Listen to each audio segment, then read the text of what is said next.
Good morning student. आज हम 8th class का फर्स्ट चैप्टर का सेकंड पार्ट करने जा रहे हैं। पीरियोडाइजेशन ऑफ हिस्ट्री, इतिहास का अवधिकरण या इतिहास का समय का वर्गीकरण। ठीक है, तो पीरियोडाइजेशन का मतलब यही होता है कि समय का वर्गीकरण, यानी समय को अलग अलग भागों में बांटना, इतिहास के वो भी। ठीक है, तो सबसे पहले देखते हैं फर्स्ट पैराग्राफ में क्या बताया गया है कि ये पहले पैराग्राफ में यही बताया गया है कि अतीत के जो असतत तथा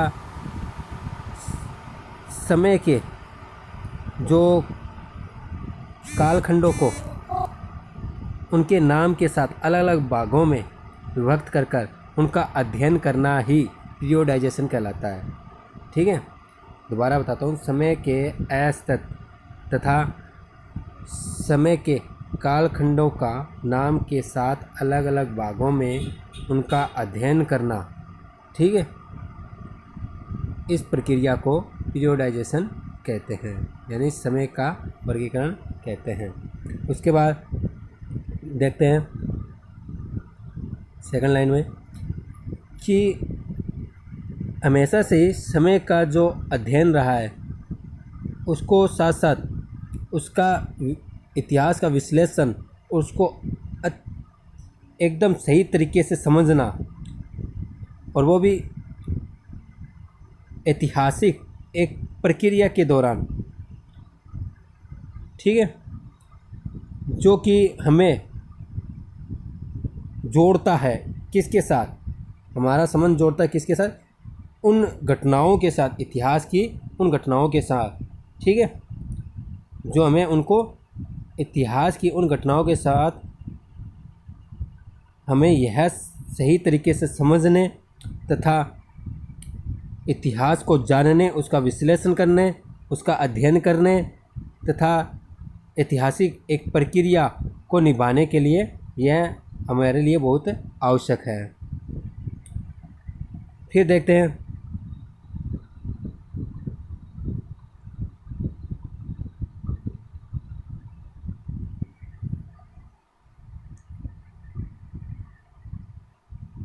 इतिहास एक कंटिन्यूज यानी लगातार एक क्रमबद्ध का विस्तार होता रहता है। ठीक है,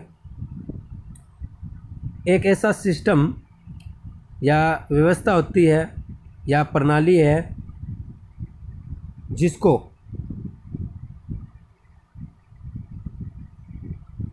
मनमाने ढंग से कम न ज़्यादा इसका वर्गीकरण नहीं किया जा सकता। यानी इतिहास का एक कंटिन्यू, यानी इतिहास एक क्रमबद्ध प्रक्रिया है जो चलती रहती है, जिसको ना तो कम किया जा सकता है ना ही ज़्यादा किया जा सकता है मनमाने ढंग से, अपनी इच्छा से। ठीक है, उसके बाद यह एक बहुत ही महत्वपूर्ण स्रोत है जो कि हमें पास्ट की घटनाओं को अध्ययन करने के लिए प्राप्त है, या यह एक जो प्राचीन घटनाएं होती हैं उससे हमें यह एक महत्वपूर्ण स्रोत है जिससे कि हम जानकारी प्राप्त कर सकते हैं, जिसका अध्ययन करके हम अलग अलग प्रकार की घटनाओं का विश्लेषण कर सकते हैं, जिससे कि जैसे कि हिस्टोरिकल यानी ऐतिहासिक सबूत, उसके जो समय का जो टाइम अवधि है उसके साथ जोड़कर हम एक जानकारी प्राप्त कर सकते हैं, यानी कौन से काल में कौन सा राजा था, क्या करता था, किस प्रकार का शासन था। तो सभी घटनाओं को, उसको इतिहास की घटना और उसको समय के साथ जोड़कर देखना, ठीक है, यही अध्ययन क्या है, पीरियोडाइजेशन कहलाता है। सेकंड पैराग्राफ में देखते हैं, जेम्स मिल एक स्कॉटिश दर्शनशास्त्र था, इतिहासकार था, अर्थशास्त्री था। फिर देखते हैं उसने 1806 में ब्रिटिश भारत का इतिहास लिखना स्टार्ट किया। ऐसा एक्सेप्टिंग यानी आशा लगा रहे थे कि 3 साल में कंप्लीट कर लेगा, लेकिन वह इसको सिद्ध करने में 12 वर्ष ले लेता है लिखने के लिए, और लास्ट के 3 ठोस जो खंड हैं उसको प्रकाशित करता है 1817 में। और भारत में ब्रिटिश शासन इतिहास में अनेक आलोचनाओं के कारण उसे 1819 में एक इंडिया हाउस में अधिकारी नियुक्त कर दिया जाता है। किसे? जेम्स मिल को। ठीक है, फिर आगे देखते हैं 3rd पैराग्राफ में।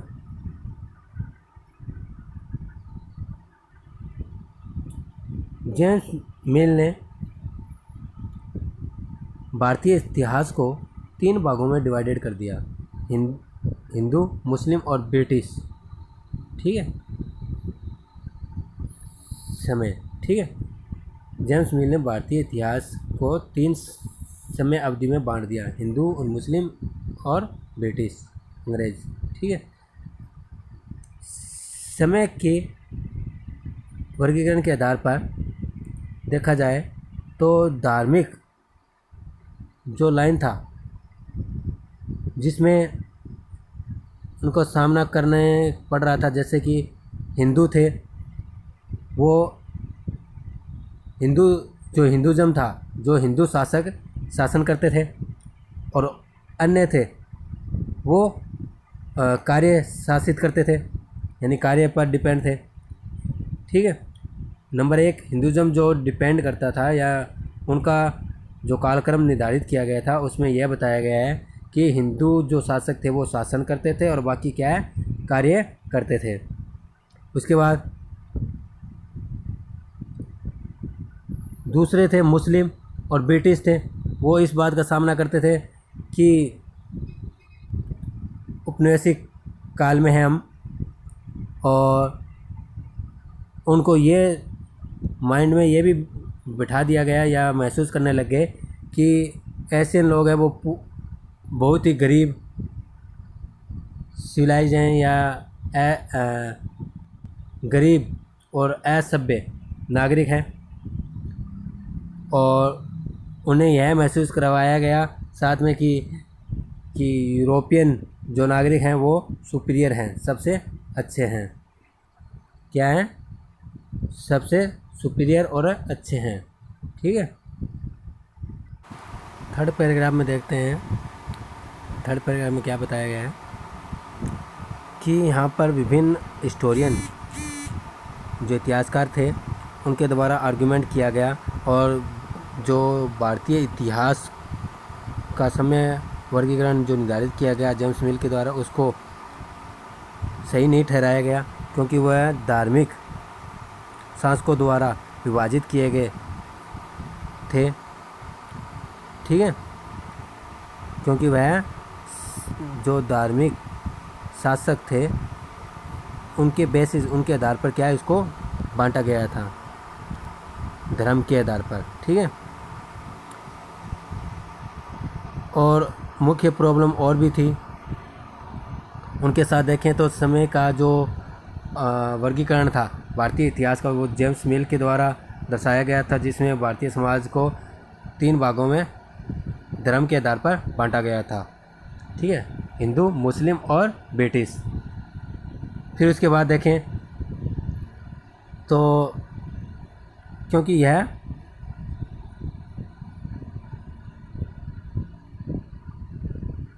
इसमें और कोई मुख्य चेंजेस बदलाव नहीं आए थे, सिर्फ एक देखें भारतीय इतिहास में जो आया था मुख्य कारण सिर्फ वो रिलीजियस था, यानी धर्म। ठीक है, धर्म के आधार पर ही बांटा गया था। क्योंकि अगर देखें यहाँ पर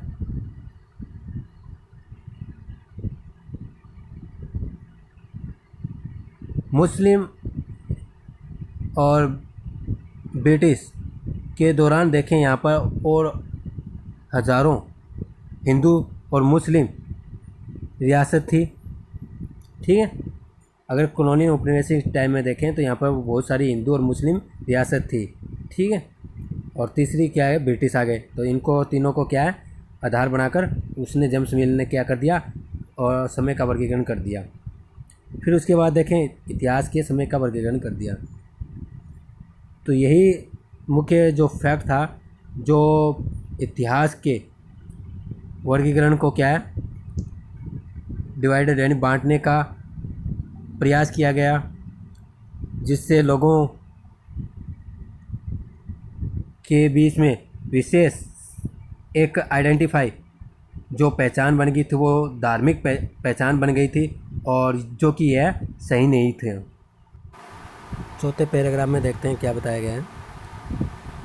भारतीय विद्वानों ने भारतीय इतिहास को अलग अलग 3 भागों में बांटा है, एसेंट, मिडवल और मॉडर्न।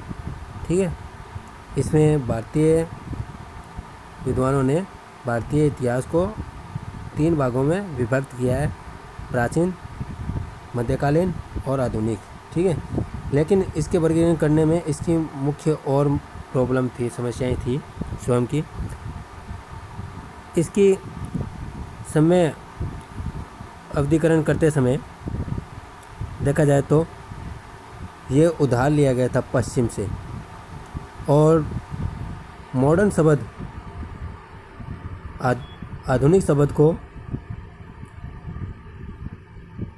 ब्रिटिश काल के साथ नहीं जोड़ा जा सकता, क्योंकि इसमें क्या है, आधुनिक समय को या अवधि आधुनिक काल को ग्रोथ यानी वृद्धि और विकास, साइंस, विज्ञान, तर्कवाद, मानववाद, तर्क, स्वतंत्रता, इक्वालिटी के साथ इनको साथ क्या है, जोड़कर देखा जा सकता है, जोड़ा जाता है। ठीक है, फिर उसके बाद देखते हैं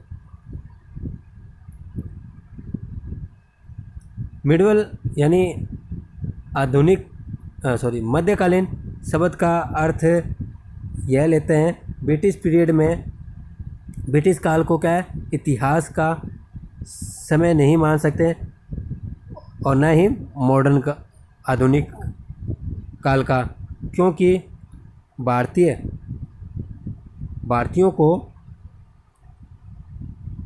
ये आज़ादी से वंचित, समानता से वंचित और न्याय से वंचित रखते थे, जिससे क्या है, इन सब का क्या है, विकास नहीं होता था। किसका, हमारे राष्ट्र के जो ग्रोथ है, वृद्धि नहीं होती थी और विकास नहीं हो पाता था किसी भी क्षेत्र में। ठीक है, इकोनॉमिक जो आर्थिक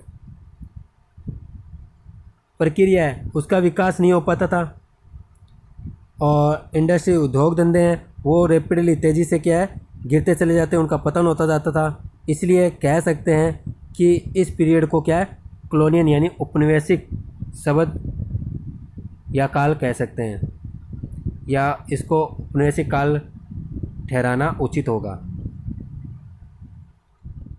तो थैंक यू।